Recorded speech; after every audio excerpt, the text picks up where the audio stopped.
Good morning, Dan and Amy. We'll get back to POTUS politics and the polls and the emails and all of that business, but we're going to take care of some business that occurred this week. That is a teacher strike being averted. Yay. Yay. Yeah. At what price is the question. The teacher strike was averted because Tiny Dancer and his toady Forrest got rolled by the teachers union yet again, and it's at your expense, not just financially, but also in terms of the quality of education that hundreds of thousands of children in Chicago have access to, and it speaks to the political culture in this state generally. So again, what happens in Chicago extends beyond the corporate boundaries of Chicago, I think we all understand at this juncture. One of the provisions that has not been talked about very much in this tentative agreement, which is scheduled to be taken up next week by the teachers union and probably ratified, relates to charter schools. Seems to be a kind of broad bipartisan agreement that charter schools have been a positive innovation into the system, right? Yeah. So it's curious that they would agree, meaning the mayor's office, because that's what we're really talking about, they would agree to put a cap on charter schools. No more charter schools for the duration of this contract. If you want to open a new charter school in Chicago, you have to close an existing one. Really? And people should know, if you're a teacher at a charter school, you're not part of the union, correct?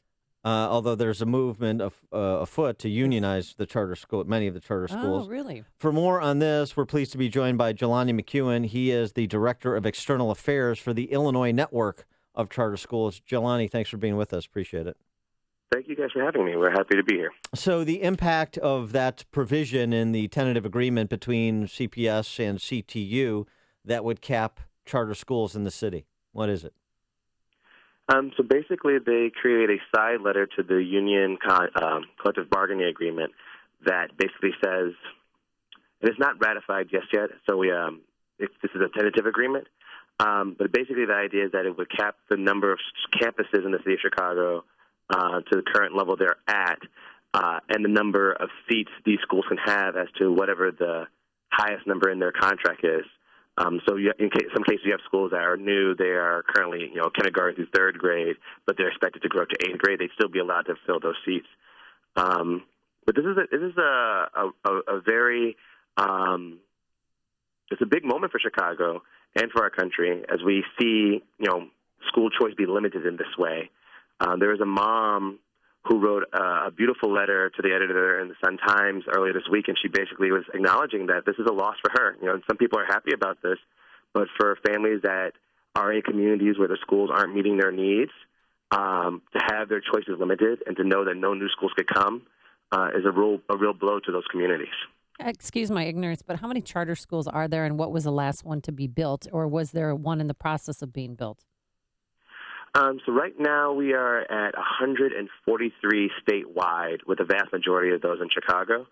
And the last ones that were approved were Kip and Noble expansions in last October. And there is a open RFP right now with new schools that the board will vote on whether or not to approve in the coming weeks. What's the demand? What's the demand for access to the charter schools as compared to the available seats? The demand is there. Several schools, especially the ones that are higher quality, have very long wait lists. And if you look at a map, like if you look at the new SQRP data that just came out, which is the school quality rating policy, what you see is that overall school quality is up in Chicago, which is a great thing. But there's still pockets of our city where you see some low-performing schools, and that is where the demand is greatest for these new schools, because often in these communities, families don't want to have to travel an hour and a half outside of their neighborhood to find a great school. So the opportunity to start a new school that brings new resources to the community, it's a sign of hope for that community, and it's also an opportunity for families to fulfill their dreams for their children. Every parent, no matter where they live in the city, has dreams for their children becoming somebody great, and school and a quality education is a starting place. So those pockets, which are expansive, I would say, that cover most of the city, I would say, based on the numbers, NAEP tests and so forth, those pockets contain families that are overwhelmingly minority, overwhelmingly Black and Latino. So is it a fair statement to say that this side agreement between the mayor and CPS and CTU were to be ratified is discriminatory in terms of its impact, that it is discriminating against children based on their household income and their address, but disproportionately it affects blacks and Latinos. I think that this moratorium on charter school growth does disproportionately affect Black and Latino families, and families that are the most vulnerable in the state of Chicago if they are low income. If you look at the way Illinois' charter law was written, it was specifically written with this language in mind to be an answer and to serve communities who for decades just did not see academic growth in the schools they were currently in. And I think we lose sight of that with all the negotiations and current buzz about education in Chicago. The charter movement was launched in the city to really bring opportunity to communities that were just off the map. LaShonda Howard, the mom who wrote the letter to the editor in the Sun-Times, she stated it beautifully. There's two Chicagos, and there's great schools on one side of the city, and there's schools, that no matter what measure you use, aren't performing as well as they should be on the south and the west side of the city. UChicago, the consortium there, did a study and showed that, the highest pocket of low-performing teachers were in those communities. And at the same time, the recent study they put out, the to and through study, shows that as CPS has had great gains in, high school graduation, the ACT score average has risen, college enrollment and college persistence are all up. You see that trend going up, and you see the expansion of charter schools side by side with that. So these things are highly correlated. Some of the best options in some of these communities are charter schools, and to take that away and to stop that work before it really reaches all the families it can. It seems to me that if the teachers union, the mayor, and CPS really care about Chicago children, the goal shouldn't be to cap school choice or school options. The goal should be to hold schools accountable that are performing or not performing, and to try to make sure that every child has access, to a high-quality education.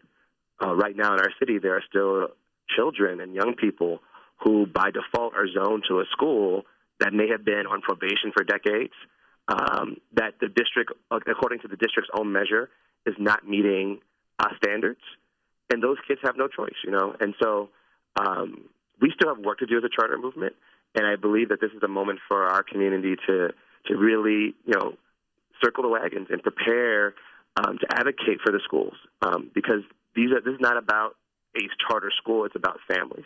It's about kids having access to a high-quality education, and to not stop the development of that child. So the fear for the CTU is that charter schools would one day take the place of Chicago public schools? I don't think that's possible, right? Because, the charter schools are not going to be the answer for everyone, right? Like if you live in a neighborhood and you have a level 1+ elementary school, you don't need school choice. You were able to use your own choice by moving into a neighborhood that had a great school. But for families and communities where they don't have that mobility to move to a better neighborhood, and at the same time, the district, with all of its other challenges, they have to manage a lot of challenges. You need a partner who's going to say, okay, well, if we can't get these three schools in this neighborhood together, can we invite someone else in who we think can do that work better? And so I don't think there's no plan for charter schools to take over every school. You hear that a lot. That is not our goal. Our goal is not to have every school be a charter school. Our goal is to have every child, no matter where they live in the city, have access to a high-quality education. Well, what's funny? What's interesting about this, too, is, right, so there's this broad bipartisan agreement that charter schools are positive innovation, as I started the segment saying. And so if it's good for the kids in those charter schools and there's more demand than there is supply, and everybody agrees it's a positive innovation, then how do you artificially limit it? How do you know? How do you know it's 127 schools? That's the most there should be. Maybe it's more, maybe it's less. But why do you put a moratorium on it? The only explanation is a sop to the unions that don't want competition and don't want to dilute their political power. That's the only logical conclusion from the premise that I offer. I mean, I'll take that idea even a little bit further, and you can tell that's true on some measure, because only charter public schools were targeted in this side letter. It's not like CPS is stopping the growth of all schools. It's just charter public schools.